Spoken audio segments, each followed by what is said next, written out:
Welcome to our February 8th edition of Saturday Simulcast.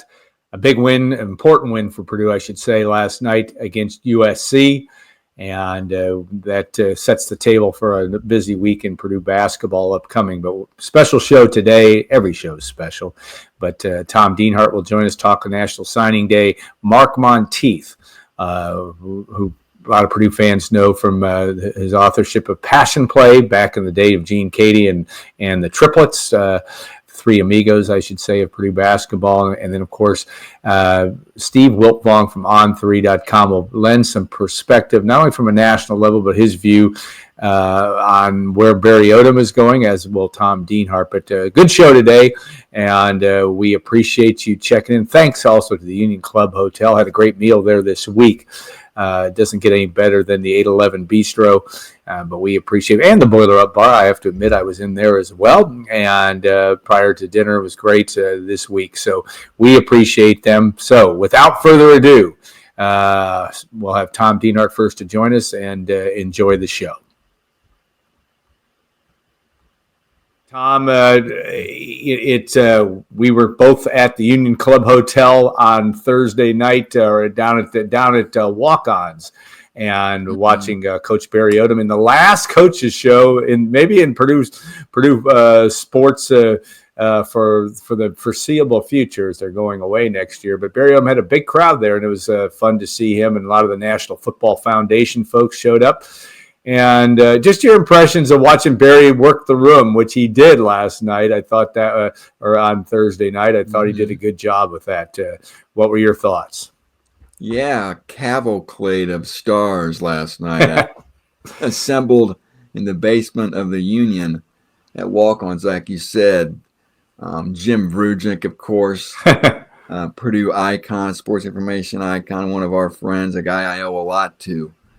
I owe a lot to you, too. And we saw Chris Pate, of course, has the Ultimate Sports Collection.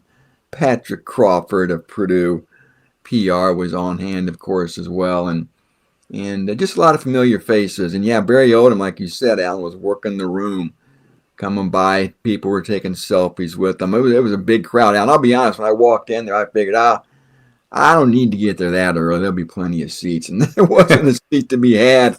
Within a real, you and I had to go in the back. Yep. Yeah, me and you sat in the back, and Barry Odom stopped by our table real quick, said hello. So, a guy who's really at ease with himself. Yeah, he is, isn't he? You know, again, we've talked about the fit, and he seems to be a Purdue guy in a lot of ways. Kind of one of us, if you will. I know he went to Missouri, but he's from Oklahoma, and just a good guy. And so it's going to be fun watching this program develop, Alan. And yeah, Tim Newton always does a great job, too. And yeah, Barry talked all things Purdue football, of course, like you said, Alan. This last Wednesday, February 5th, was signing day. You remember the days when that was like Christmas morning for football fans. And yeah, almost is like a little tiny speed bump now. Yeah. With the first signing day in December sort of overshadowing it. Of course, the transfer portal almost having more importance than these high school kids you signed. But anyway, Purdue did sign 11 high school kids. Overall, Alan, the total is 40 newcomers when you factor in the 29 portal guys. 40 guys, Alan Karpick. 40 guys, 35 of which are already enrolled, going to go through spring practice. Barry Odom talked about, Alan, you heard him last night, the second portal window in April from the 16th to the 25th. His words were they're going to be, I think, quote, active in that portal window, too. Yeah. Point is, this roster still has a lot of construction coming. Alan, some of these guys on this list could be gone after being here for a couple months.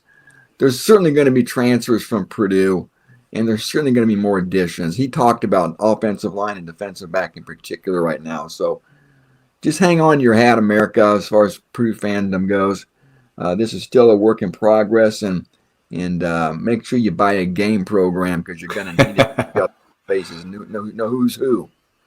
Yeah, it was interesting on Wednesday and tomorrow. He's certainly not wildly specific, and there's almost too many guys to mention. I can remember the signing day press conferences where you'd asked coaches, let's go through each guy and let's talk. That would have taken 6 weeks. But Barry is certainly personable. and certainly fits well with, like you said, and you said it perfectly. He's very comfortable with who he is and what he seems to want to do here.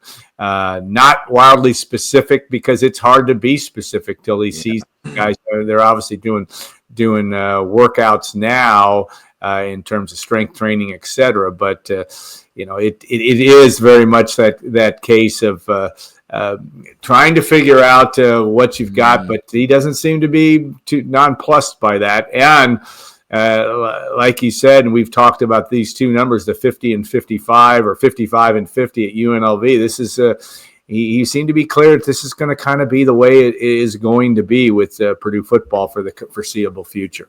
Yeah, he said he still wants this to be a program whose foundation is high school recruiting.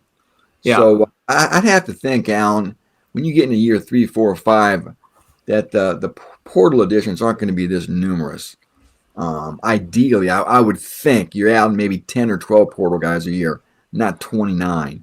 So I have to think that number over time is going to be muted and come down as the program gets maturity under Barry Odom and starts to swell up its ranks with more younger high school players.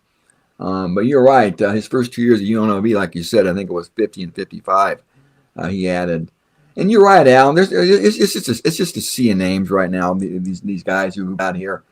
A couple of things to note, though, I think. The 7 UNLV transfers. Yeah. So much was made about, hey, you hire a coach, he's got to bring some players with him to help establish his culture. He did that to a degree with bringing in 7 players who are UNLV veterans who played for him in Las Vegas, who are here now going through drills. And I think also people are always interested in the quarterbacks, right, Alan? And that quarterback room is going to be totally new next year. 3 portal guys, and of course, Barry Odom's son, Garrett, is a true freshman quarterback. But it's the 3 portal quarterbacks who are all here. All eyes are always on the quarterback, Alan. How is that going to sort out? There's, again, Malachi Singleton from Arkansas, E.J. Colson from Central Florida, and Evans Chuba from Washington State. Those 3 guys are going to be your primary competitors to be your Purdue quarterback in 2025. Who knows how it shakes out, Alan? We'll find out March 4th when spring football starts. They'll get their first run on the field. I got to think this is a competition that's going to bleed into the fall, because you want to keep everybody engaged over the summer and competing. And, Alan, we may not learn the starting quarterback until the week of that first game, possibly. So quarterback always obviously has a lot of interest and a lot of importance. Yeah, interesting on those 3 guys that you mentioned that Purdue had the staff has ties to all 3, and that's kind of how you get them in. Maybe we'll walk us through that a little bit, because it is what conceptually, at least when you look at the national landscape, you say, well, God, why would anybody come if they're going to have to compete? But none of these guys are frontline. We're frontline guys. I mean, at their former schools, Washington State, Arkansas, and Central Florida. But talk about that dynamic, because it's an interesting one. It doesn't mean that they're not good players. They expect to be good players, and they've had their moments. But talk about that dynamic, because it is a factor certainly in how Barry Odom navigated the portal. Yeah, you're right. The only quarterback of those 3 who even has a start is E.J. Colson, who started 1 game last year as a true freshman in Central Florida. And, Malachi Singleton saw some action, significant action against Tennessee and Ole Miss. He's noteworthy that he led Arkansas. He rallied Arkansas to a big win against Tennessee last year when they were a top 10 team. But again, a largely unproven team, Al, or an unproven group of quarterbacks, redshirt freshmen. Again, it's a gamble. You're not going to have a veteran quarterback to turn to at all here. So, and you're right. You talked about the connections, Alan. And yes, Barry was at UNLV, but he was at Arkansas before he got to UNLV. He was an offensive coordinator there. He had a familiarity with Malachi Singleton when he was getting recruited. Obviously, Odom hired a couple Arkansas assistant coaches, other people from down there who were familiar with Malachi Singleton. E.J. Colson from Central Florida. Of course, the new Purdue quarterback coach, Darren Henshaw, worked with E.J. Colson in Orlando last year, so he has an intimate knowledge of E.J. Colson. And then Evans Chuba from Washington State. The connection there was the new offensive coordinator, Josh Henson, who was at USC, I guess had recruited. Evans was kind of familiar with his game and knew about him, knew of him, had a little relationship with him. So that was the connection there. So you're right. If they didn't come directly from UNLV, a lot of times if they got to Purdue, these players, there was some connection with somebody on the staff who knew them at some stop in their career earlier. And that's usually how life works, isn't it, Alan? Yeah. We always use our connections. We like to bring in people we're familiar with, just because we always think there's less risk if you know something about somebody, right? Yeah, I would think that has got to be a key ingredient. It seems to me that, and again, we've been in front of Barry Odom a handful of times, but you do see him as a real people person.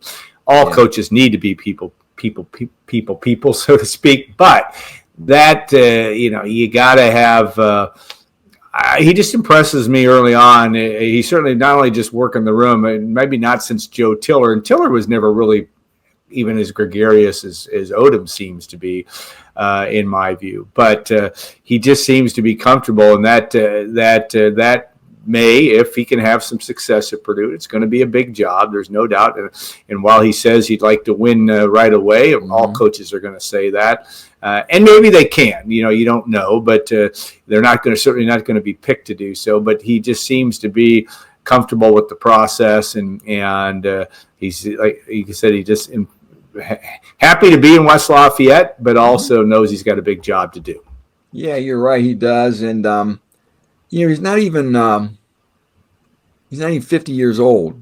Yeah, and he's already been a head coach in the SEC for 4 years at Missouri, defensive coordinator in the SEC at Arkansas, head coach at UNLV, a place that traditionally, Alan, is a black hole for football. Yeah. And now he's in the Big Ten, so he's played on the big stage before. This job's not going to be too big for him, obviously. I think his staff has a lot of potential. There's a lot to like there, too. And you're right. He said he wants to win right now, so why not, right? I'll be honest. I flashed back to 1997.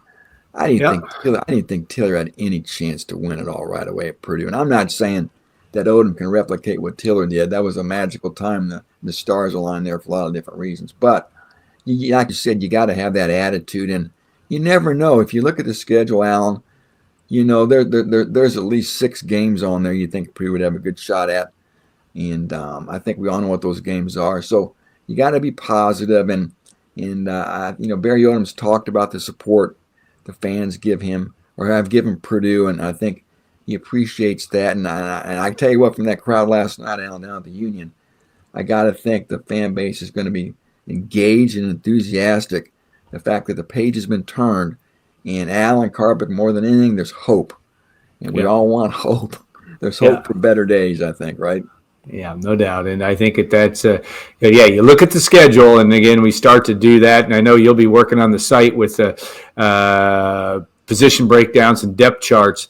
But the schedule is interesting because, yes, you have 2 games you should win from the jump at Southern Illinois Ball State, and then Southern Illinois. Then you got to go to Notre Dame and USC. Mm-hmm. I get that, but you got Illinois and Minnesota, 2 teams that should be in your pay grade, at least on paper. Yeah. I believe that's how it works, that schedule coming up. So, yeah, it is a chance to get off to a good start. And right now, when you're coming off a 1-11 season, anything's going to be an improvement, and I think that part of it is good. And it'll be interesting to see how ticket sales go, and all those things. I don't think they'll be at the level that they were last year, and that's partly because Notre Dame is on the schedule.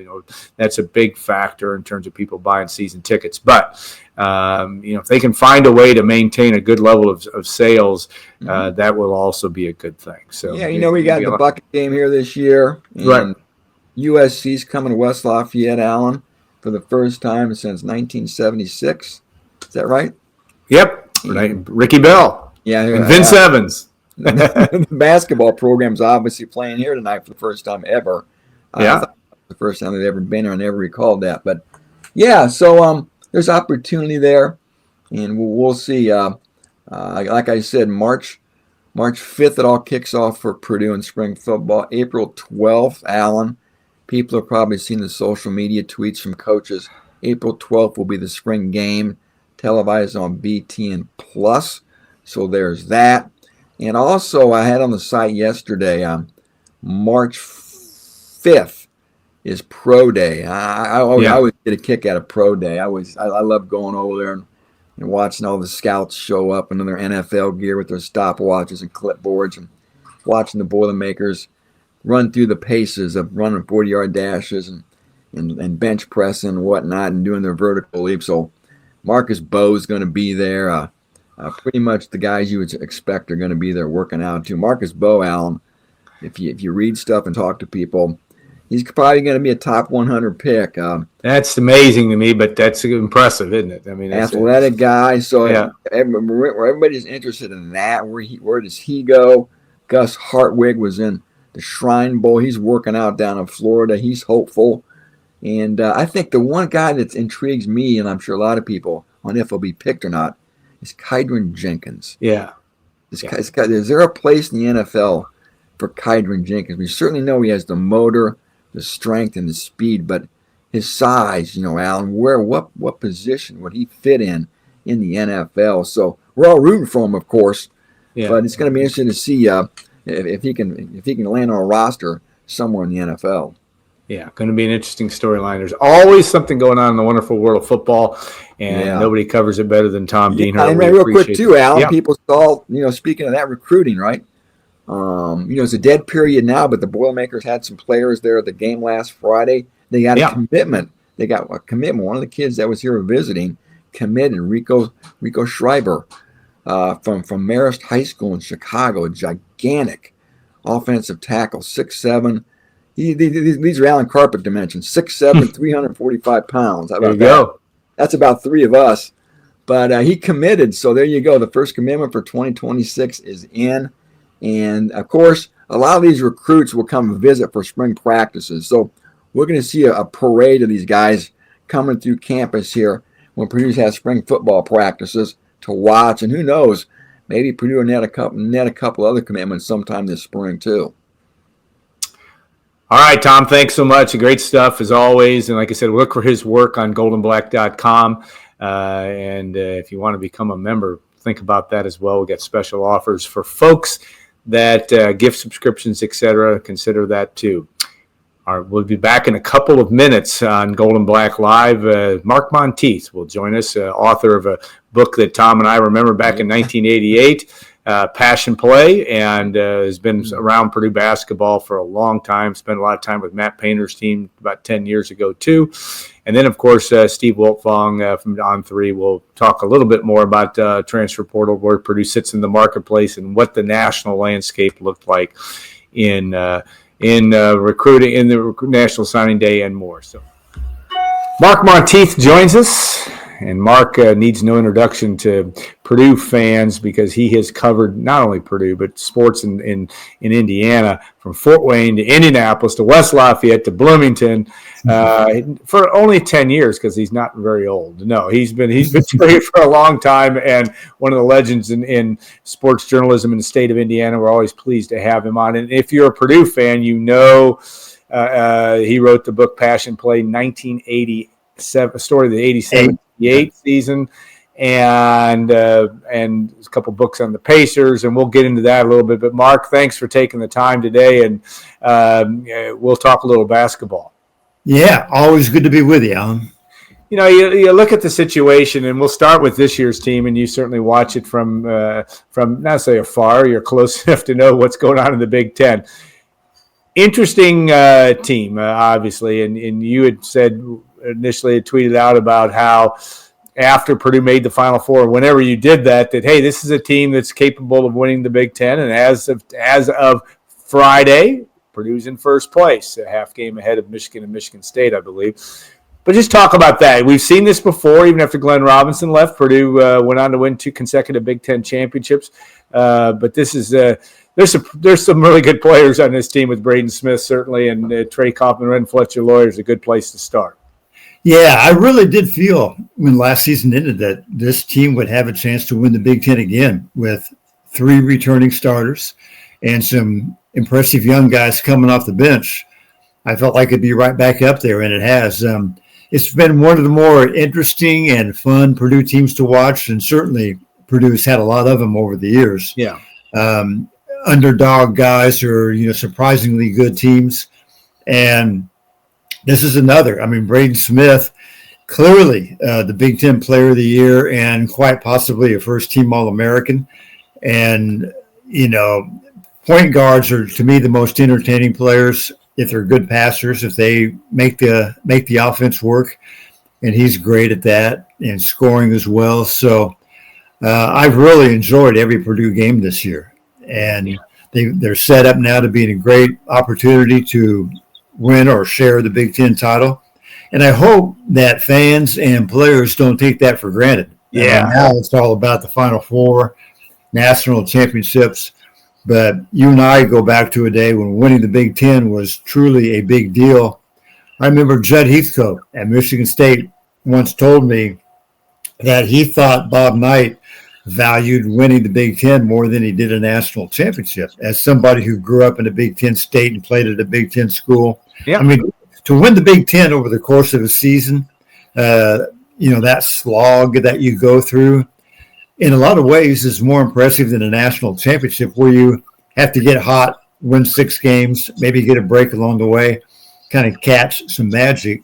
So to me, winning the Big Ten is as big as anything you can do in college basketball. Well, Purdue's got 26 of those titles as it proudly presents for every time they play in Mackey Arena. Yeah, it is interesting, and you've been, and we'll talk about your most current project with the Pacers, but talking to Billy Keller, a person we both know, and Rick Mount you have also, but point guards at Purdue, and Braden Smith is, and I think even Bruce Parkinson and Billy Keller would admit it, and both those guys were terrific players, obviously. But Braden Smith has just been a cut above. He's just, I don't know how to put it the best into words, but he has been absolutely unique, and he's a gamer with a capital G. Yeah, the combination of scoring and passing and steals, he's a complete player. He doesn't strike you as an outstanding athlete by major college standards, but obviously good enough. And, you could certainly make the argument the best point guard in Purdue history. Now, I don't know what position you would classify Johnny Wooden as being. Fair point guards in the early 30s, I don't know. People forget about Wooden when you talk about Purdue's all-time great players, but he was a 3-time All-American, so probably the best guard the first half of the 20th century. And then you get into Billy Keller and, Parkinson. Everett Stevens is up there. I guess Billy Keller had the longest pro career of any of the Purdue point guards. It'll be interesting what Braden Smith's future is, but as a college point guard, you would probably have to say Braden Smith is it. He's the best Purdue has had. Yeah. We talked, and somebody that we both know too, and you've done a lot of work with Rick Mount. And one of the things Rick said in one of the, I think you may have actually been there when Fletcher Lawyer and they did that shoot with Braden Smith. And my point is, Rick was the one that first brought it to my attention. He said, look at Smith's arms, his reach. He's got really long arms. He plays. He is more athletic than he thinks. He's a very good rebounder, and you think he leads Purdue in block shots because they don't have anybody to block shots. But and you watch you've watched NBA basketball for a long time. Can he play at that level? I mean, I'm not sure why he can't, but what do you see from that standpoint? Yeah, well, he's number one going to get a chance. He's certainly going to be he's going to get drafted somewhere, and he's going to be in a training camp. I think he can. You wonder how is he as quick as some of these guys in the NBA? I mean, you got to be quick, and a lot of these point guards in the NBA are longer too. Yeah. I mean, Halliburton for the Pacers is 6'5". Yeah. Then you got guys like John Morant or others who are just incredibly quick. So it's hard to say. It's kind of like the Zach Edey question. We wondered, was Edey athletic enough to make it in the NBA? We're finding out that he is. Yeah. He's doing really well as a rookie. So I would not count out Braden Smith. But I think the pre-draft camp will be crucial for him, just as it was for Zach Edey, to kind of be matched up against other future NBA players and get a really close look at exactly how quick and agile he is. It's just hard to get a handle sometimes for how quick or athletic a guy is. Even when you see him in person in a college game, you need to see him against the level of competition he's aspiring to. But, he's got a great opportunity. People will probably want to compare him to a guy like T.J. McConnell. We always compare white to white. But T.J. McConnell's really quick. I mean, he's probably the quickest guy on that team. And I don't know if Braden Smith matches that, but he's probably quick enough, and he's a good enough passer. And if you're a great passer, then you've got a great opportunity to make it. Yeah, and he is, and as competitive a guy, and there are a lot of guys in that league that are competitive guys, but he is hyper competitive from that standpoint. You look at the Big Ten, and this year Indiana's been a disappointment to date, though you still see that talent level, even in the Wisconsin game where they get down 24-4 and they get themselves back. They never got totally back at the game, I don't think, but I didn't watch all of it. But my point is, it is in today's world, and it's different than it's been more. Matt Painter's, at least for so far, has been able to build that foundation, develop guys. Indiana's had to go, and Illinois and others have gone that other route of having a lot of transfer portal guys. What do you see in the Big Ten? And in Indiana, can they make the NCAA tournament? Illinois is now starting to really waver or list a little bit. This is a league that, with 18 teams, who'd have thought that a few years ago? It's interesting to see just not only who makes the cut, but even who makes the cut into the Big Ten tournament. A team that beat Purdue badly, Penn State, may not make the Big Ten tournament the way it's going. So just an interesting time in Big Ten basketball. Yeah, it's these teams that get thrown together, like Indiana, to a degree, Illinois, where you just rely on NIL and buy players and try to throw it together. That doesn't work in basketball. I mean, it's all about chemistry and taking some time to grow together, and that's what Purdue is doing. And I was skeptical of IU from the start just because of that they're trying to throw a team together here, and guys went there for the money. Yeah. And not because they grew up in Indiana and want to play close to home, that kind of thing. So, in a way, I mean, I like Mike Woodson just fine, but in a way, it's good to see that doesn't work.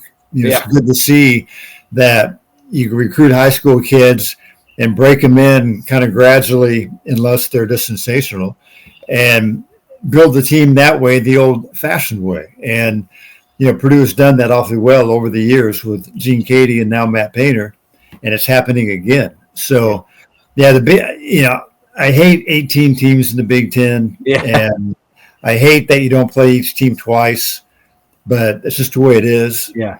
In NIL, I do agree that players should be paid. The money got so ridiculous that they had to be cut in on that.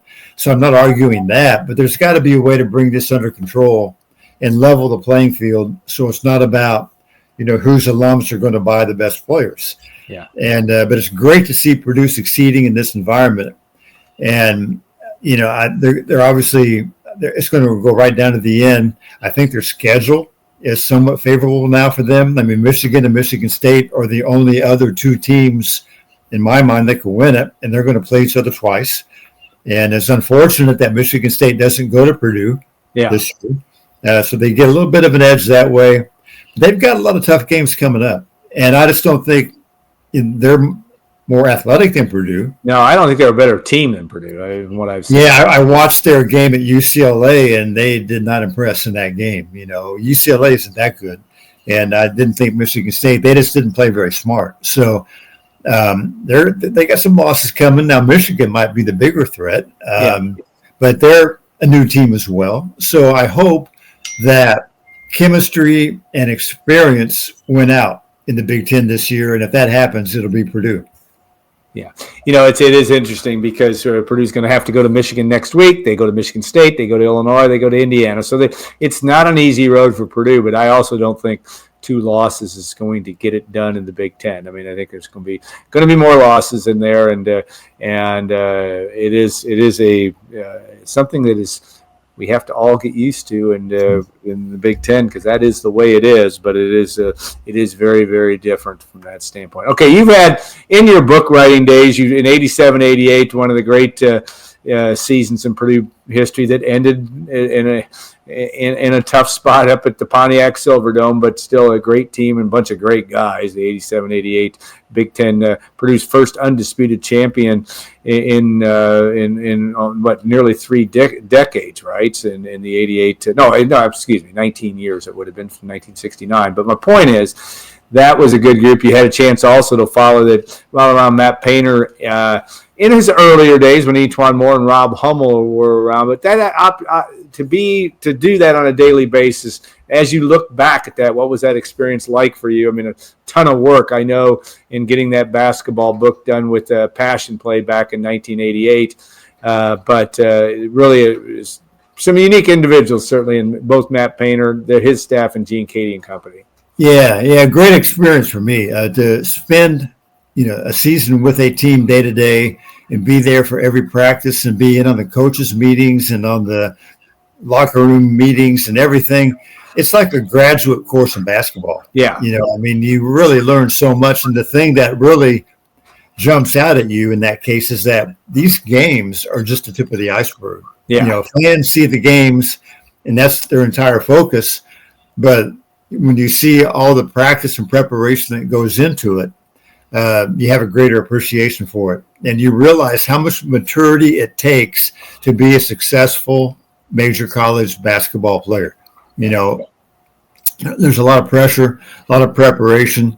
It just helps you appreciate the whole thing that much more.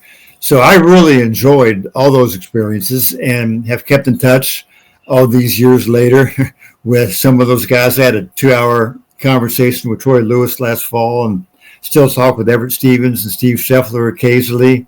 I ran into Ryan Burning and Tyrone Johnson at Lifetime Fitness down here in Indianapolis, and saw Kelsey Barlow last week. Yeah. So I always enjoy that, and it's always interesting to follow guys after college and what becomes of their lives and what they do. And gosh, there haven't been any negative stories, that I'm aware of these guys that I've known after college. They've all done well. So that's really fun, and it keeps it all in perspective as well. These days of social media, sometimes if a player's not going great, there'll be that element of the fan base that wants to complain about him or get on him. But when you know the person and see what they've gone through and the work they put into it, you have a much healthier perspective of it. And what these guys learn from being college basketball players and the maturity they gain, the work ethic they have, it serves them well later in life. Yeah.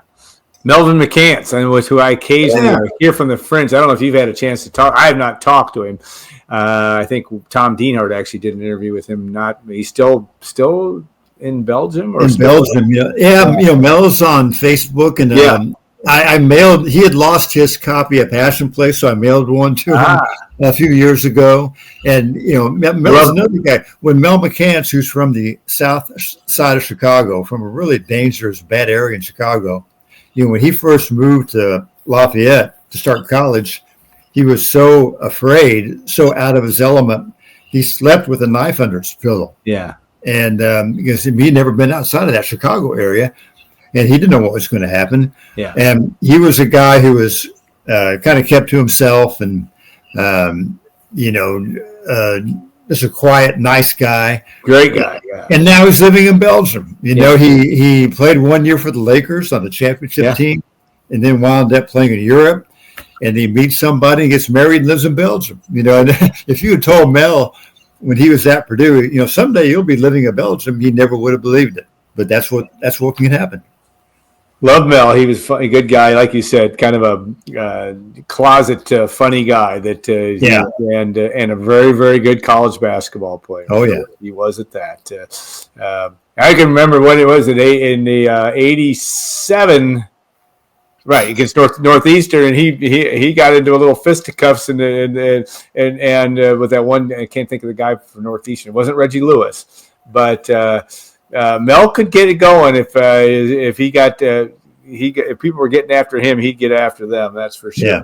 All right, tell me about get us up to date on your most recent book projects, because one I'm really interested in is your one that you can be doing on the Pacers, and in terms of their championship years, which I grew up in Central Indiana. I had a chance to watch a lot of those teams. A lot of those guys were kind of my heroes, the Freddie Lewis's and the Roger Browns and the Rick Mounts and the Billy Kellers. But talk about that and what's going on in your world. Yeah, in 2017, I wrote and published a book called Reborn, the Pacers and the Return of Pro Basketball to Indianapolis. And that was on the formation and first 2 seasons of the Pacer franchise in the ABA. And a lot of the Lafayette connection in that, too, not to be a spoiler. The Pacers were formed in Lafayette at a dinner, big game dinner at the country club, where some businessmen were gathered for an annual banquet. And Bob Collins of the Indianapolis Star was there and was telling these guys about, hey, there's some guy trying to form this new league. It only takes $5,000-$6,000 to put your dibs on a franchise. There's a meeting coming up in New York, and let's do it, And so from that meeting in Lafayette, somebody went, Joe Bannon, Lafayette banker, went to New York and represented the Indianapolis group and put the money down, and that was the very beginning of the Indiana Pacers. Yeah. So I wrote 400 pages on how the Pacers came to be and got off the ground. And now I want to write something on their championship seasons and really get into the stories of Billy Keller, Rick Mount, some of the other key players. Mel Daniels, Roger Brown. And I wrote a lot about Mel and Brown and some others in that first book, but I want to get into it more. Darnell Hillman certainly will enter the picture. And I spent a lot of time talking to Mount, Keller, and others on the telephone and in person. And, just their personal stories, what they did to become the players they became. And, pro basketball isn't always pleasant or kind. These guys have unhappy moments too. Oh, yeah. Billy Keller, nicest guy in the world, right? Purdue grad, popular pacer, the most popular pacer. His career ends unhappily in that he tried to make a comeback. He had to retire because of a knee injury. He wanted to play in the NBA, so he rehabbed and was trying out for the Pacers when they were in the NBA, and he's doing well in the preseason. The Pacers have a preseason game against the Chicago Bulls at Mackey Arena, and they cut Billy Keller the night before the game. Now, can you believe that? They cut Billy Keller. I still can't believe they cut Billy Keller the night before he was going to play in Mackey Arena, and that crowd was about 3,000 people, as I recall. It might have been a little bit more than that, but they sold a lot of tickets, and it did not go over well, as you can imagine. And Billy Keller doesn't understand it to this day. And then the guy they kept instead, they got rid of shortly after, and there's no reason to keep someone else. This made no sense. Yeah. And at the very least, if you're going to cut him, well, let him play that game, And he'd been playing well, and he was shooting great. Yeah. So that's the kind of thing that can happen. You find out it's very hard to get out of pro basketball gracefully on your own terms. Reggie Miller, the way he did it, is by far the exception, where they give you a standing ovation in a Bentley and, way to go. Most guys get cut. They get kicked out the door. George McGinnis did. Mel Daniels did. Rick Mount now walked out on his own. He had a chance to come back for the Pacers, and he left camp on his own. But most guys get cut. And no matter how great you were, you wind up getting kicked out the door. So that's part of the story, too. I want to get into the personal stories of these guys, what they did as kids, what their careers were like, and then what happens after their careers. So it's a big project. I've done a ton of research, some writing, got a long way to go, but that's my next project. All right. We'll look forward to that and the opportunity to, be able to do that. And you and I think, are going to have lunch with Rick Mount next week. So that's a good thing. And that'll be fun as well. And kind of our annual or semi-annual event. And we'll have Rick on the show next week, assuming he shows up in time, which he does. He will. We'll do a little interview before that and get a chance to Hear the basketball world according to Rick Mount, which is always an interesting story of mostly true stories, some not so true, but they're always. I always enjoy talking to Rick on the phone. We've had a lot of long conversations, and mostly about Purdue's team. I mean, Rick watches. He does. Rick doesn't pay attention to Purdue. He watches every game. Every game. And has a lot of opinions and watches closely and cares about the outcomes. And he's plugged into Purdue basketball. It's funny because Elliot Bloom had said, boy, let's get him up for the UCLA game. We'd love, and they will. And they've invited. I mean, that was one of my carrying. I'm supposed to carry that message down, which I will. And he won't come, but good for him. He did come back in 2016 in that January, which was great. And I'm glad, at least great from a Purdue perspective, that for the Mount family, it was a big deal and good for him to be able to do that. So we'll look forward to that lunch, and we'll look forward. Thank you so much for your time. It's always interesting. You and I could do this every week, and there's 100 different subject matters we could get into, but we appreciate your time so much, Mark. Hey, thanks, Alan. Anytime. Always a pleasure. All right. Steve Wiltfong from on3.com. Recruiting and portal analyst extraordinaire, and nobody does it better than Steve in terms of trying to keep track of what all is going on in the recruiting world and portal world, and of course National Signing Day, Steve, Wednesday. Just I guess first question is an overall impression. That fine mix between high school guys and all the portal action a month before. Where is all that in your opinion with most programs? And we'll get into Purdue specifically in a minute. I think most teams would love to recruit high school and then supplement their roster with the portal, right? So if you have to go into the portal because you have someone leaving early for the NFL draft or injuries, or even if you had an evaluation miss, you can supplement a room with the portal. But you want to build the foundation of your team with high school recruits, and then you want to develop them within your culture and scheme and bring them along that way. So I would imagine Coach Odom and company would like to have that, build it up with great high school football recruiting, guys that are difference makers. A lot of them in this class were difference makers on both sides of the ball in high school. A lot of these guys played on winning football teams that are going to come in with the right mental makeup, they're used to winning. But they certainly had to go portal heavy. I mean, Purdue saw a lot of guys go in the portal, which look, Purdue had some good players that went in the portal, but it was a 1-11 football team, Alan, and it wasn't all on the coaches. So it was kind of fascinating to me how sought after some of these players were and some of the money that they got when they won one game. But, Purdue had to go to the portal to find some guys that could immediately help this program. And a lot of the better players are from UNLV, of course. And then certainly they'll understand what Coach Odom and company are trying to implement at Purdue. And they'll go from here into spring ball. Yeah. Max Clare on down the line. Guys got some good landing spots. And we know some good NIL money from Max Clare, Dylan Thieneman. I mean, those guys are obviously good football players that have shown that they can make plays.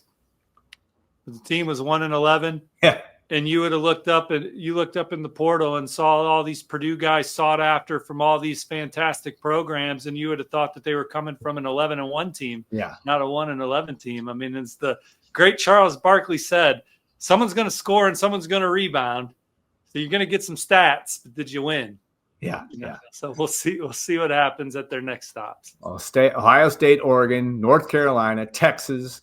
Clemson on down the line, they landed.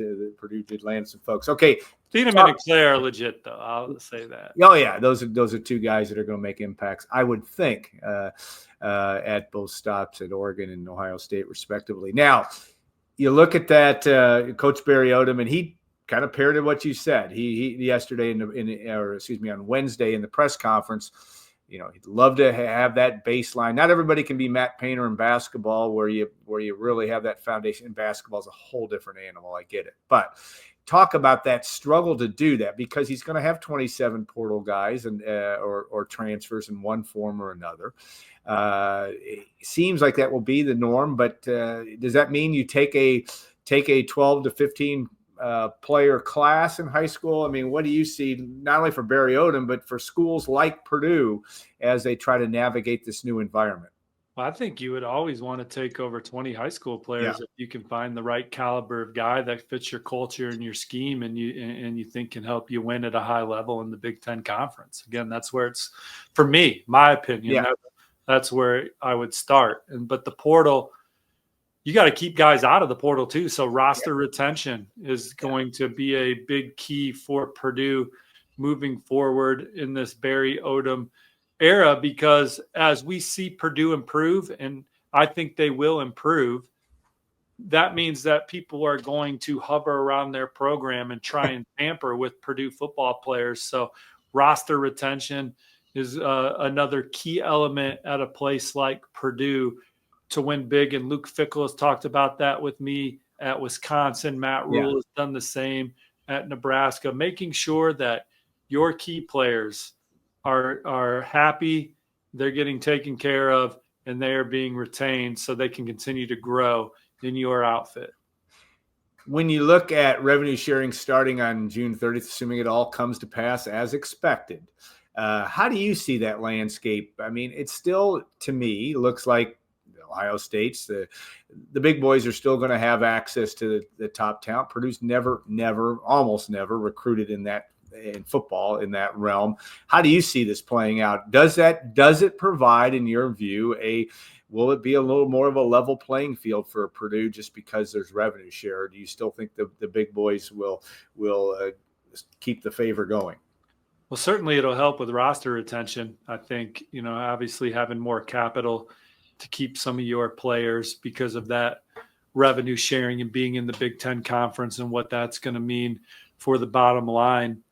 But obviously, college football, people are always going to find a way to get an extra advantage, an extra angle, and an extra comma in their budget, And so how much support can you rally around your program in addition? The one thing that's going to be interesting moving forward is for NIL, there's going to be someone governing in the office what's a legit NIL deal and what's a bullshit NIL deal, right? So those are things that should be able to help programs that maybe don't have as much financial backing from support and alum, because let's be honest, there are a lot of bullshit NIL deals that were, guys were, look, however people want to spend their money, I don't care, but I'm just saying within the arena of competition here, obviously there were some NIL deals that weren't the same as others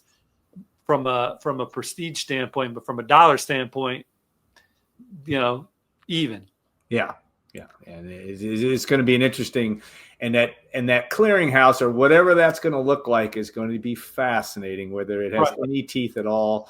And for people at home that want to understand that, Alan, if Dr. Pepper wants to sponsor an athlete, that's going to be an easy, yes, we approve that. Yeah. Right. But you're not, as I always use the example in basketball terms, I can't hire Braden Smith and pay him $500,000 to mow my lawn. Hey, I saw Purdue's sixth man in a local bank commercial.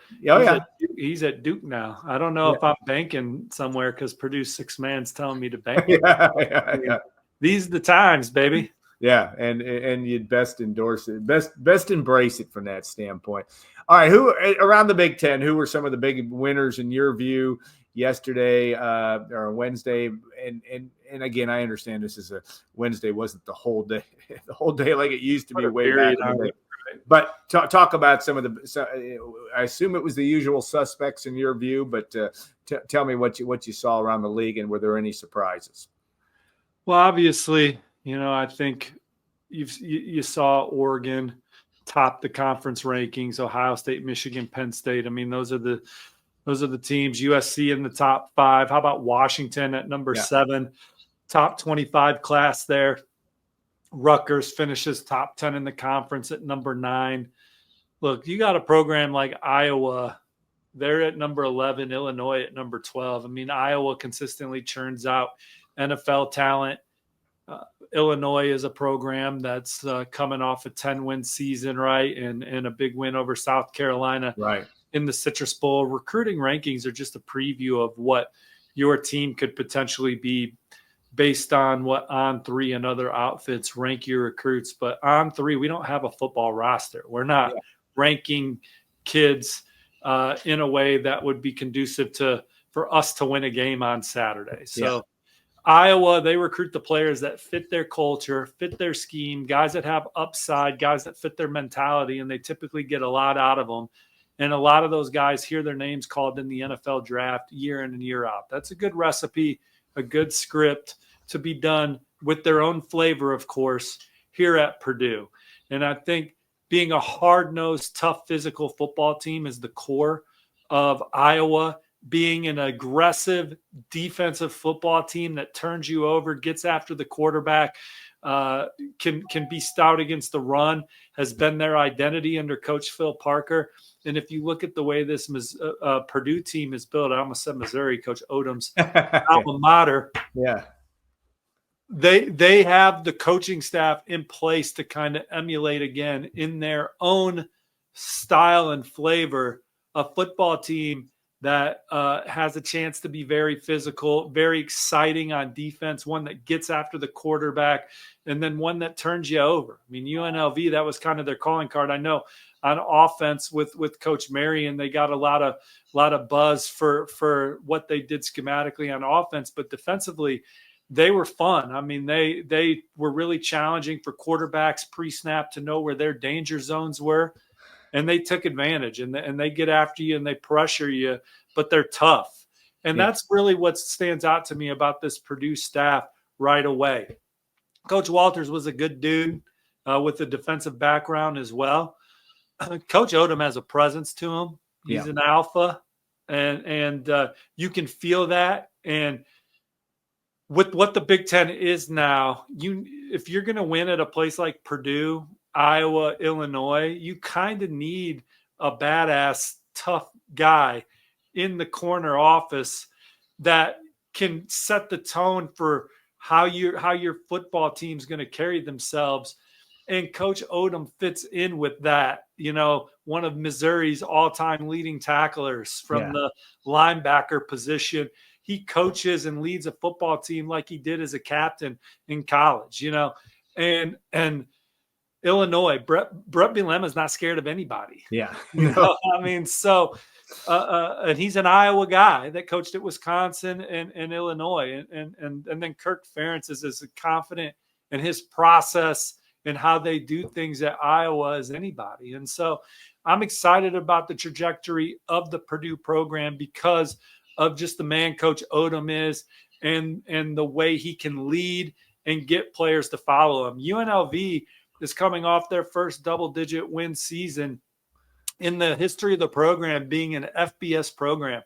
It kind of blows me away that Purdue has never had a 10-win season, Alan, because only once, 1979, just once. Okay. Somehow, yeah, it's all right. In your lifetime almost, yeah. Well, I was born in 82. Purdue's had some really good teams in my life. Ross-Ade Stadium, I've seen it rock and roll, and Breakfast Club and Cactus and Harry's and all of that. And I've done the Thursday through Sunday Purdue Triple X experience. And so it's an awesome place. And there's been some really good players and some high draft picks to come out of Purdue. So it's just kind of surprising that they haven't won 10. Yeah. I think that Barry Odom and this staff, they can put Purdue in position to do that. And if you look at this high school recruiting class, it's not going to make a lot of headlines nationally. But if you look at it internally, guys that played both sides of the ball, guys that won a lot of games in high school, guys that have length and size, a lot of upside still in the tank with these guys, some guys that are athletic in the secondary. And so, again, smaller high school class. It'll be interesting to see what they can do in this next cycle as they can form more meaningful relationships with top targets, get them up to Purdue, get them around their campus. Purdue's got great facilities. Yeah. They got a student body that rallies around the football program. Again, their game day atmosphere is really good. So I think it's an exciting time, and Coach Odom was an exciting hire. and we'll see what that means for this program coming into the season and beyond. Purdue, they were kind of easy to prepare for last year on offense. You just kind of knew what they were going to do before the ball was snapped. And there wasn't a whole lot of disguise and things of that nature. So this coaching staff, it's exciting. Coach Henson, one of the best offensive line guys in the country, a guy that's really respected amongst college football coaches, coming from Texas A&M, USC, now at Purdue. He's worked for some really good offensive minds. That offense, he's going to be in tune with the offensive line. And so I just like the way it's setting up. You got an offensive line, heart-driven OC. You got a DC and a head coach that have worked together, that are aligned, and what they do schematically is just fun again, and forces turnovers and gets after the quarterback. I know I'm being redundant, but Purdue fans probably can't be excited to hear that enough. And let's go play. It's spring ball. Only way you can go is up, because this is one of the worst P4 teams in college football last year. Yeah, maybe one of the worst in recent memory anywhere. Yes, I would say that they were in the. And what's interesting too, and is Purdue still played in full to near capacity crowds for most of the season last year, and I know that may be a challenge to keep it at that level, but the fan base is there, maybe driven by men's basketball and the great environment there, and with Matt Painter's crew, there's some expectations. Okay, Indiana, I want to ask you too. IU, Curt Cignetti, how did they do? Purdue always keeps an eye on the Hoosiers. Of course, they were the flavor of the month, and deservedly so, making the college football playoff. But how did Indiana do in this past? Not only just with this class, with the portal, from your perspective? Well, Indiana, like Purdue and some of the other programs we mentioned, is still at its core going to be a development program. Yeah. But, they went out and landed Byron Baldwin, one of the most coveted defensive backs in the country, a 4-star recruit from powerhouse Baltimore St. Francis. Yeah. They beat Colorado for him. They flipped Tyrone Burris, an in-state defensive lineman from Warren Central. They flipped him from Louisville. They're bringing in a receiver, Davian Chandler, who I love, from Lawrence North. Lawrence North does not have much football tradition under Coach Patrick Mallory. They've had some of the best seasons they've ever had. And for them, that still meant middle of the MIC, the MIC conference. But they won the MIC. They should have been playing for the state title. They lost to Brownsburg on the road in the semifinal. Had some tough things go them, in my opinion. And then Brownsburg hung in there, made some plays, and kicked a hell of a field goal at the end to win the game. So kudos to Brownsburg. Then they beat Westfield and win the state championship. Coach Hart's won a state title at 3 or 4 different schools now. But Davian Chandler lifts up Lawrence. I love kids that lift up programs to heights that they've never been before.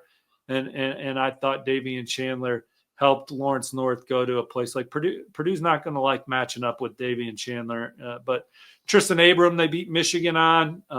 So they had some really nice recruiting wins. But similar, look, you look at Indiana, they had their best season ever. And it's because they hired a grown man to come in and run it, and someone very convicted and confident in what they do. But not only that, a proven executioner of what they're trying to do. They execute at a high level. Executioner was not the right word, although they a lot of their opponents over the course of the season, winning by 3, 4, 5 touchdowns oftentimes. And Curt Cignetti had the swagger that we've never seen at Indiana before, and it rubbed some people wrong at first. Some alum that wanted him to, recruit in-state players that have ties to the university, things like that. But Cignetti wasn't standing for any of that. He was confident in what he's always done. And, I went and visited him before the season, and he said, look, I've had fast turnarounds at other places. We expect to have a fast turnaround here. He's had Offensive Player of the Year at quarterback 4 different times, and he pointed to how all 4 of them have different styles of play, which, again, was like, look, we coach what we have, and we get the best out of what we have. And that's what you're looking for at Purdue with Coach Odom and company. And look, Coach Brom had Purdue in some big games, had him in the Big Ten title game. He showed he can get you on the cusp and did a fantastic job at Purdue. He's doing a good job at Louisville right now. And he had a swagger and a confidence to him too. I think with this staff, I think you're going to see a little more juice on the recruiting trail. I thought Jeff Brom was a good recruiter in the sense of like when you sat down with him, he was really eloquent in his message about why you should come to Purdue and why you would be electric as a Boiler. But it's not like he sought it out. Yeah, I think that Coach Odom will be more engaged on the trail, more excited to get out there and pound the pavement and kick over rocks with the staff, and so that also adds an element. Yeah, no question. All right, last question. We're already turning to 2026. Of course, Barry Odom and staff had some top kids at Mackey Arena for the Purdue IU basketball game. Just talk about some names. And we'll be covering, obviously, Tom and yourself have been posting stuff on the site, but some guys that not only in the state of Indiana, but other recruits that Purdue fans should be paying attention to. And Barry Odom wants to get top kids interested. Does he have a chance to do that? And if so, who are some of the ones that we ought to be watching? Well, the beauty of football is there's a lot of guys out there that have a chance to be good at this sport. You just have to be able to identify them, see their traits, and you got to have the right mentality to be good at football. You got to be tough and you got to be smart. Yeah. Sometimes, a lot of times in that order. But if you're both, you know, you got a chance. And so top guys, it just depends, you know, beauty in the eye of the beholder, right? And so it's your top guys who you covet, that you spent the time watching the film on. And if you're going to pour all that time into identifying who you think could be the difference makers for your program, then you should spend an equal amount of time trying to get them to come play for you, because you poured into the evaluation. Now let's get these guys to Purdue. Let's make sure that these guys are Boilermakers. Rico Schreiber visited over the weekend. Offers from Florida, Miami, Nebraska, Minnesota, Iowa State. Yeah. Anytime you're beating Iowa State for an offensive lineman, I'd love hearing that. All right. Yeah. Rico Schreiber, someone on your board, I said he was a road grader. Someone on your board asked what a road grader is. It's someone on the offensive line that kicks the shit out of the defensive line over and over and over, paving the way for your running backs to get 5-6 yards at a time, staying on script, staying ahead of the chains and doing what you want to do on offense. He's a tough, physical guy that I think still has a lot of developmental upside as he reshapes his body, gets more athletic. But on tape, you see a guy that likes to punish defensive linemen, and that's a nice tone-setting recruit to get Purdue off and running in 2026. Yeah, going to be interesting to watch, and we will be watching your work, and we appreciate all you do for us and the times that you're making comments on Knucklehead Central and posting stories. A big deal for us, certainly at GoldandBlack.com. Steve, I wish you rest. That doesn't seem to happen. How's Purdue volleyball looking next year, man? Are we going to the Final Four here? Yeah, I don't know. But you know what? There's a guy that had lost some guys, saw some players to the portal, and they're working their way back. And Dave Shondell, but they'll be that in was the hunt. Surprise, right? Big surprise, and at least what happened there?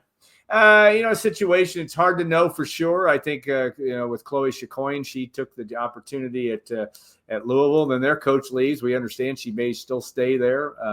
And, of course, Eva Hudson, the two top players, she goes to Kentucky. It's just a new world, my friend. I think we follow Purdue volleyball over here at the Wiltfong house. So. And Dave will get him back to a good level, and he's got some good prospects coming in. Thanks again to our guests, Steve Wiltfong, Mark Montieth, and Tom Dienhart. And we appreciate all of you for watching or listening to Saturday Simulcast, our February 8th edition. We'll be back next week.